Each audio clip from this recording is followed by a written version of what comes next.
غزوہ احد کے موقع پر صحیح بخاری میں آتا ہے کہ 12 بندے صرف نبی صلی اللہ علیہ وسلم کے ساتھ رہ گئے تھے 700 میں سے، اور ان 12 میں حضرت ابو بکر بھی شامل تھے، حضرت علی بھی تھے، حضرت عمر بھی تھے۔ اس وقت بھی کمٹمنٹ آپ دیکھ لیں، پیچھے نہیں بالکل ہٹے۔ ہر موقع پہ جہاں پہ قربانی کا موقع آیا پوری کمٹمنٹ کے ساتھ نبی صلی اللہ علیہ وآلہ وسلم کا ساتھ۔ حضرت عمر بن عاص کہتے ہیں بخاری اور مسلم دونوں میں، نبی علیہ السلام نے مجھے ایک لشکر روانہ کیا تو اس لشکر کا امیر بنایا، تو مجھے یہ زوم ہوا کہ میں حضور کا بڑا لاڈلا ہوں۔ تو میں نے کہا یا رسول اللہ صلی اللہ علیہ وسلم آپ کو لوگوں میں سب سے بڑھ کے محبوب کون ہے؟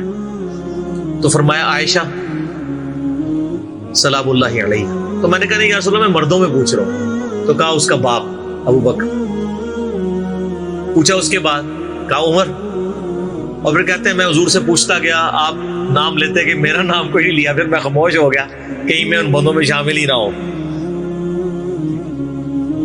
صحیح بخاری میں آتا ہے عبداللہ بن عمر رضی اللہ تعالیٰ عنہ کہتے ہیں کہ ہم نبی علیہ السلام کی موجودگی میں یہ کہا کرتے تھے کہ رسول اللہ صلی اللہ علیہ وآلہ وسلم کے بعد سب سے افضل ابو بکر ہیں، اور پھر عمر ہے، اور پھر عثمان ہے، اور اس کے بعد ہم صحابہ میں تفریق نہیں کیا کرتے تھے کہ کون کس سے اوپر ہے، ان تینوں کے بعد۔ لیکن یہاں پہ میں ایک ٹیکنیکل مسئلہ آپ کو بتا دوں کہ جب کبھی بھی صحابہ میں فضیلت کی بات ہو رہی ہوتی ہے نا تو وہ ایکسکلوڈنگ اہل بیت ہوتا ہے، کیونکہ صحابہ کرام بھی اہل بیت کو ایک الگ سے آئیڈینٹی تصور کرتے تھے، اور محدثین بھی۔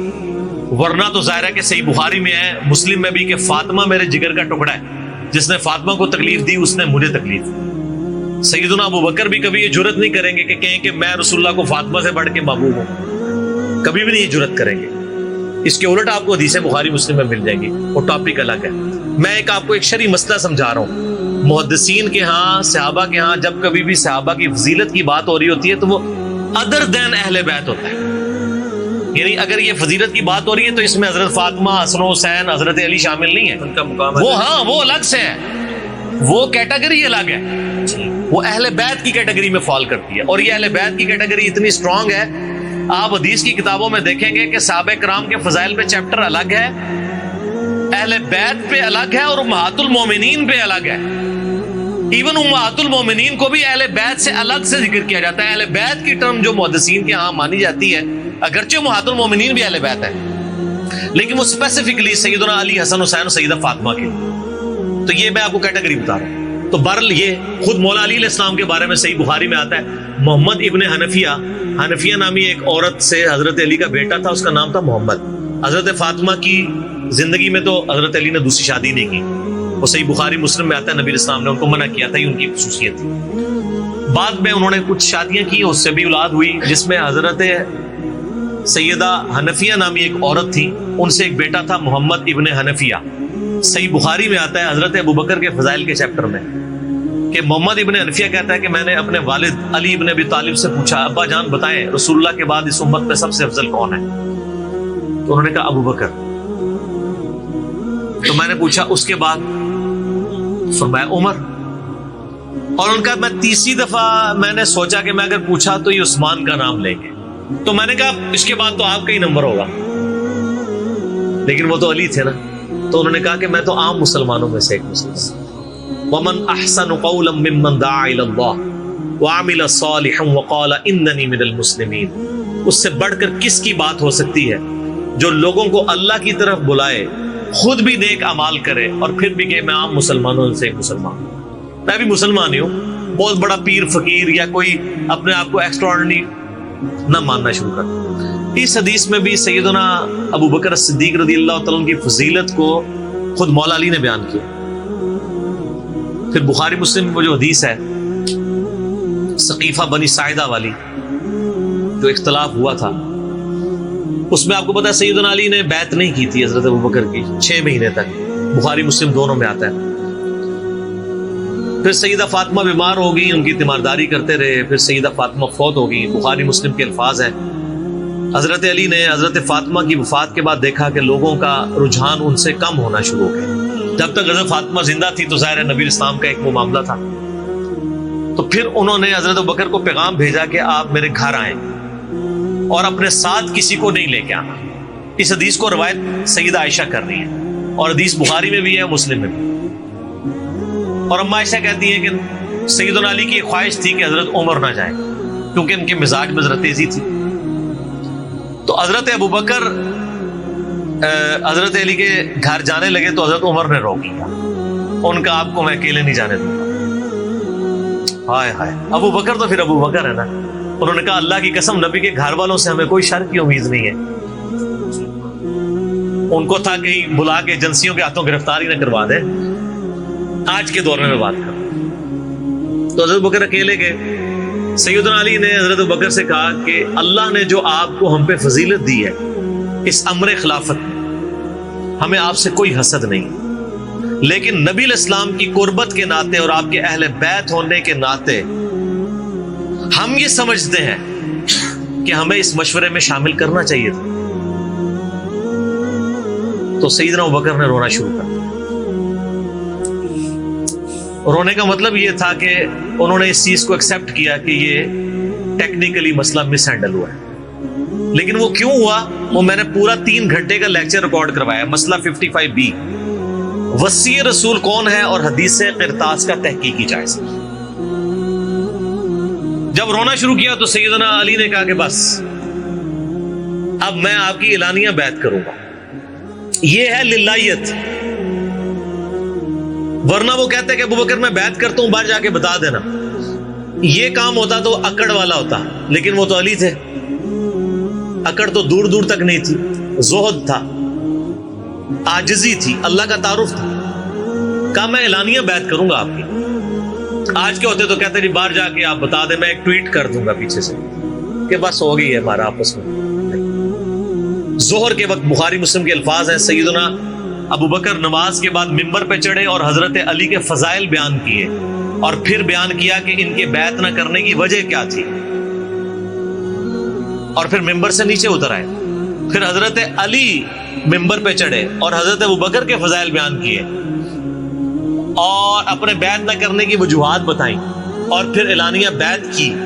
اور حضرت علی ممبر سے اترے تو تمام مسلمان پھر حضرت علی سے خوش ہو گئے کہ انہوں نے اس مسئلے میں قربانی والا معاملہ کیا. تو یہ بھی ایک موقع تھا. اس میں الفاظ ہیں کہ حضرت ابوبکر کہتے ہیں اللہ کی قسم حضرت علی سے روتے ہوئے کہ مجھے نبی کے گھر والے اپنے گھر والوں سے بڑھ کے عزیز ہیں. اور آپ کو مزے کی بات بتاؤں، صحیح بخاری میں ایک کرٹیکل حدیث ہے حسن حسین کے چیپٹر کے اندر، امام بخاری نے ڈالی ہے. وہ امہات المومنین کے چیپٹر میں نہیں ہے، حسن حسین والے چیپٹر میں، کہ حضرت ابوبکر کہتے ہیں کہ رسول اللہ کے قرب کو ان کے اہل بیت کے قرب میں تلاش کرو. کون کہہ رہے ہیں؟ حضرت ابوبکر. اور اہل بیت سے مراد کون؟ سیدنا حسن حسین. کیونکہ امام بخاری نے اس حدیث کو، حضرت ابوبکر کے قول کو، حضرت حسن حسین والے چیپٹر میں لیا کہ محمد صلی اللہ علیہ وآلہ وسلم کی قربت کو ان کے اہل بیت کی قربت میں تلاش کرو. تو سیدنا ابوبکر صدیق رضی اللہ تعالیٰ عنہ کو نبی علیہ السلام سے نسبت رکھنے والی ہر چیز بڑی بڑھ کر محبوب تھی، چاہے وہ آپ کے اہل بیت ہوں یا آپ صلی اللہ علیہ وآلہ وسلم کی قریبی کو رشتہ دار ہوں، ہر معاملے میں. اس لیے آپ دیکھیں نا، کمپرومائز آپ کو کہیں نظر نہیں آتا. سر بخاری میں آتا ہے کہ صلح حدیبیہ کے موقع پر حضرت عمر سے بھی تھوڑی سی مس ہینڈلنگ ہو گئی تھی. یا رسول اللہ ہم کیا حق پہ نہیں ہیں؟ پھر دب کے کیوں صلح کر رہے ہیں؟ حضور نے فرمایا کہ میں اللہ کا پیغمبر ہوں. پھر بھی تسلی نہیں ہوئی، حضرت ابوبکر کے پاس آئے. پھر حضرت ابوبکر نے ڈانٹا کہ عمر وہ اللہ کے پیغمبر ہیں. اور حضرت عمر کہتے ہیں مجھے پوری زندگی اس چیز کا غم رہے گا کہ میں نے بڑی جرت دکھائی. الٹیمیٹلی ثابت ہوا کہ صلح حدیبیہ والا جو معاملہ تھا وہ مسلمانوں کے حق میں شامل ہوا. لیکن حضرت ابوبکر کا آپ ایمان کا لیول دیکھیں کہ وہ سرکمسٹانسز پہ نہیں جاتے تھے. وہ کہتے تھے اللہ کے پیغمبر نے فیصلہ کیا، الٹیمیٹلی اسی میں خیر ہو. ان کا ایمان اس لیول کا تھا کہ وہ عقلی دلائل کو بعد میں رکھتے تھے. اور وہاں پہ بھی آپ کو نظر آیا اور انہوں نے حضرت عمر کو کہا کہ عمر وہ اللہ کے پیغمبر ہیں، جو فیصلہ کر رہے ہیں وہ ٹھیک ہے. اسی لیے ہر مسئلے میں آپ کو احتیاط کا پہلو نظر آتا ہے. پھر بخاری میں آتا ہے جب مرتدین زکات تھے، حضرت عمر جیسے لوگ بھی کہہ رہے تھے اتنے معاذوں پہ آپ جنگ نہ کھولیں. پہلے کچھ قبائل مرتد ہو گئے ہیں، رومن امپائر چڑھی دوڑی ہے، پرشین امپائر کے ساتھ ہم نے سارے معاملات شروع کیے ہوئے ہیں، اتنے معاذوں پہ ہم کیسے لڑیں گے؟ تو سیدنا ابو بکر نے کیا کہا تھا؟ اللہ کی قسم کوئی رسول اللہ کے زمانے میں جانور دیتا تھا اور اس کے ساتھ ایک رسی بھی دیتا تھا اور اب نہیں دے گا نا، میں اس کے خلاف بھی قتال کروں گا، اکیلا مجھے کرنا پڑے گا۔ جس طرح نماز اللہ کا حق ہے، اسی طریقے سے زکوٰۃ بھی اللہ کا حق ہے۔ جو نماز اور زکوٰۃ میں فرق کرے گا میں اس کے خلاف قتال کروں گا۔ وہ ریٹ آف دی گورنمنٹ کو چیلنج کر رہا ہے۔ حضرت عمر کے الفاظ ہیں بخاری میں کہ اللہ تعالیٰ نے ابو بکر کا سینہ کھول دیا تھا اس مسئلے میں، اور ابو بکر کی باتیں سن کے ہمارا سینہ بھی کھل گیا۔ حالانکہ پورے صحابہ ایک طرف کھڑے تھے، ابو بکر ایک طرف کھڑے ہوئے تھے۔ ان کی جو نبی علیہ السلام سے کمٹمنٹ تھی نا، وہ ان کو ہٹنے نہیں دیتی تھی۔ صحیح بخاری میں آتا ہے، آپ کو پتہ ہے لشکر اسامہ کے اوپر بڑے بڑے صحابہ نے اعتراض کیا کہ یہ اسامہ تو کل کا بچہ ہے، 15-16 سال کا، اتنے سینئر صحابہ اس کے انڈر لگا دیے ہیں۔ نبی علیہ السلام نے وفات کی وصیت کی تھی کہ لشکر اسامہ بھیجنا ہے، اور رومن امپائر، کیونکہ انہی کے باپ شہید ہوئے تھے نا، زید ابن حارثہ غزوہ موتا کے اندر۔ اب جب وفات نبی علیہ السلام کی وفات ہوئی تو پھر لوگوں کو آ کے لوگ مشورے دے رہے ہیں حضرت ابوبکر کو کہ اب تو آپ نے ڈیسیژن کرنا ہے تو اسامہ کو چینج کر دیں۔ ہائے ہائے، انہوں نے کہا میں اسامہ کو، جس کو نبی علیہ السلام نے امیر مقرر کیا، میں اس کو چینج کروں؟ یہ ہو بھی نہیں سکتا۔ یہ ان کی کمٹمنٹ کا لیول تھا۔ تراویح کی جماعت نہیں شروع کرائی، سر کمٹمنٹ کا لیول دیکھیں۔ بھائی نبی علیہ السلام نے نہیں کرائی، میں نے بھی نہیں کرانی۔ حضرت عمر نے بھی 3 سال نہیں کی، بعد میں کروائی، لیکن اس میں ساتھ ہی انہوں نے، صحیح بخاری میں موجود ہے کہ اس سے افضل یہ ہے کہ جو رات کے آخری پہر میں اٹھ کے کوئی گھر میں نماز پڑھ لیں۔ یہ صرف جواز کیا تک، لیکن حضرت ابوبکر کی اطاعت کا لیول آپ دیکھیں، انہوں نے تراویح کی جماعت بھی نہیں شروع کروائی کہ نبی علیہ السلام نے نہیں کروائی، میں کیوں کرواؤں؟ بخاری میں الفاظ ہیں، اما عائشہ کہتی ہیں نبی علیہ السلام نے جب وہ ڈانٹ دیا تھا نا اور کہا تھا گھروں میں نماز پڑھو، تو معاملہ اسی طرح ہی رہا۔ پھر حضرت ابوبکر نے بھی پوری زندگی کسی کو تراویح پہ نہیں ابھارا، سب لوگ اپنی اپنی پڑھتے تھے۔ حضرت عمر کے بھی 3 سال گزرے۔ میں آپ کو یہ بتانا چاہ رہا ہوں کہ حضرت ابوبکر کسی معاملے میں رسول اللہ صلی اللہ علیہ وسلم کو کراس نہیں کرتے تھے۔ میری اپنی زندگی کا نچوڑ ہے، آپ اختلاف بھی کر سکتے ہیں۔ میں نے علمی دلائل کے ساتھ یہ چیز لرن کی ہے کہ خلفائے راشدین میں 2 بندے ایسے ہیں جنہوں نے کسی جگہ ایک رتی برابر بھی رسول اللہ صلی اللہ علیہ وسلم سے ہٹنے کی کوشش نہیں کی ہے۔ ایک حضرت ابوبکر اور دوسرے حضرت علی۔ حضرت عمر اور عثمان کی زندگی میں آپ کو کئی واقعات ایسے ملیں گے کہ انہوں نے اجتہاداً کچھ ایسے کام کیے ہیں جو بعد میں ان کو ریورس کرنے پڑے ہیں۔ انہوں نے اپنے اجتہاد سے کیے، ان کا معاملہ اللہ کے سپرد۔ لیکن حضرت ابوبکر اور حضرت علی جو تھے، یہ 2 پرسنالٹیز ایسی تھیں کہ ان میں جو سنت کو فالو کرنے کی کمٹمنٹ تھی نا، وہ ایسی تھی کہ وہ اپنی عقل کو دوسرے نمبر پہ رکھتے تھے۔ ابو داؤد میں حدیث نہیں، حضرت علی کہتے ہیں اگر عقل پہ جانا ہوتا نا تو میں پاؤں کے نیچے کا مسا رکھتا موزوں پہ، کیونکہ وہ گندا تو وہ ہوتا ہے ایسا، لیکن سنت کہتی ہے اوپر، کہتا اوپر پہ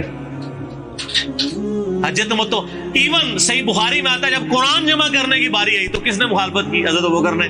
میں وہ کام کیوں کروں جو رسول اللہ نے نہیں کیا؟ پھر صحابہ سے ڈیبیٹ ہوئی، الٹیمیٹلی حضرت ابوبکر صدیق قائل ہوئے۔ ان کا پہلا جواب ہمیشہ ہوتا تھا نہ، نبی نے نہیں کیا، نہیں کرنا۔ اب میرے ساتھ بحث کرو، قائل ہوں گا اور دیکھوں گا کیا رسول اللہ صلی اللہ علیہ وسلم کی منشا اس میں شامل تھی تو میں ایگری کروں گا، ادروائز نہیں۔ اسی وجہ سے حج تمتع پہ بھی پابندی نہیں لگائی، حضرت عمر نے لگائی، بعد میں ریورس کرنی پڑی۔ حضرت عثمان نے بھی لگائی، پھر ریورس کرنی پڑی، صحیح بخاری میں آتا ہے۔ حضرت علی نے مخالفت کی۔ لیکن حضرت بکر کی زندگی میں آپ کو سنت کے ساتھ کمٹمنٹ کا یہ لیول ملے گا، کبھی ان کو کوئی ڈیسیژن ریورس نہیں کرنا پڑا۔ ان کی نبی علیہ السلام کے ساتھ جو عقیدت تھی نا، اور ہر معاملے میں، حتیٰ کہ صحیح بخاری اور مسلم میں آتا ہے، اور نبی علیہ السلام کا کیا ریگارڈ ہے، بخاری مسلم دونوں میں آتا ہے کہ نبی صلی اللہ علیہ وآلہ وسلم نے، یعنی بیماری کے دن تھے آپ کے، آپ نے فرمایا کہ ابو بکر کو میری جگہ نماز پڑھائے۔ تو حضرت عائشہ کہتی ہیں کہ میں نے کہا یا رسول اللہ صلی اللہ علیہ وسلم، میرے باپ جو ہے رقیق القلب ہیں، آپ کی جگہ مصلی پہ کھڑے ہوں گے نا تو وہ برداشت نہیں کر سکیں گے کہ یہ دن بھی دیکھنا پڑا کہ اللہ کے نبی مصلی پہ نہیں آئے اور میں ان کی جگہ کھڑا ہوں، تو نماز نہیں پڑھا پائیں گے۔ تو آپ فرمایا لا، ابو بکر کو کہو گے نماز پڑھائیں۔ پھر انہوں نے ریکویسٹ کی، نبی علیہ السلام اتنے غصے میں آئے، بخاری اور مسلم کے الفاظ ہیں، آپ نے فرمایا تم تو یوسف والیاں ہو۔ ہوئے ہوئے ہوئے، یوسف کو کس نے تنگ کیا تھا؟ زلیخا اور باقی عورتوں نے۔ کتنی نٹوریس مثال تھی اگر آپ کمپیئر کرنا شروع کریں، بالکل 100% بٹھائیں تو۔ حضرت یوسف کو تنگ کیا نا، اپنی طرف مائل کرنا چاہتی تھی۔ یہاں پہ وہ والا نیگیٹو پہلو نہیں تھا، لیکن یہاں پہ نبی علیہ السلام نے اپنی بیویوں کو کیا کہا؟ تم بھی یوسف والیاں ہو۔ جس طرح ان عورتوں نے یوسف کو اپنی مرضی کے مطابق چلانے کی کوشش کی تھی، تم مجھے اپنی مرضی کے مطابق چلا رہی ہو، ابو بکر کو کہو کہ نماز پڑھے. اتنی کمٹمنٹ. پھر انہوں نے نماز پڑھائی. صحیح بخاری میں آتا ہے، اما عائشہ کہتی ہیں حضور اپنی وفات کے دنوں میں کہتے تھے عائشہ میرا ارادہ ہے میں تیرے بھائی عبد الرحمن بن ابی بکر اور تیرے باپ ابی قحافہ ان کی یعنی وہ نیت تھی اس کو بلاؤں اور ان کو میں لکھ دوں.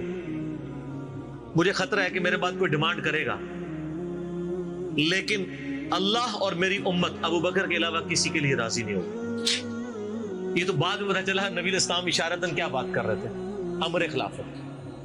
اس حدیث کے تحت میں نے 55B مسئلے میں بتایا کہ نبی الاسلام اگر اپنی زندگی میں کسی کو خلیفہ نامزد کرتے تو حضرت ابوبکر کو کر کے جاتے، کیونکہ نبی الاسلام بادشاہ نہیں تھے، اللہ کے پیغمبر تھے.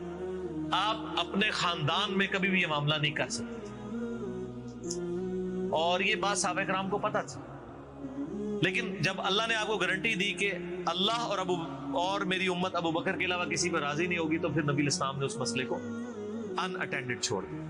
بخاری میں ہی آتا ہے ایک عورت حضور کے پاس آئی اور کہا یا رسول اللہ آپ فوت ہو جائیں اور میں اس کے بعد آؤں اور آپ کو نہ پاؤں، تو فرمایا ابو بکر سے مل لینا میرے بعد.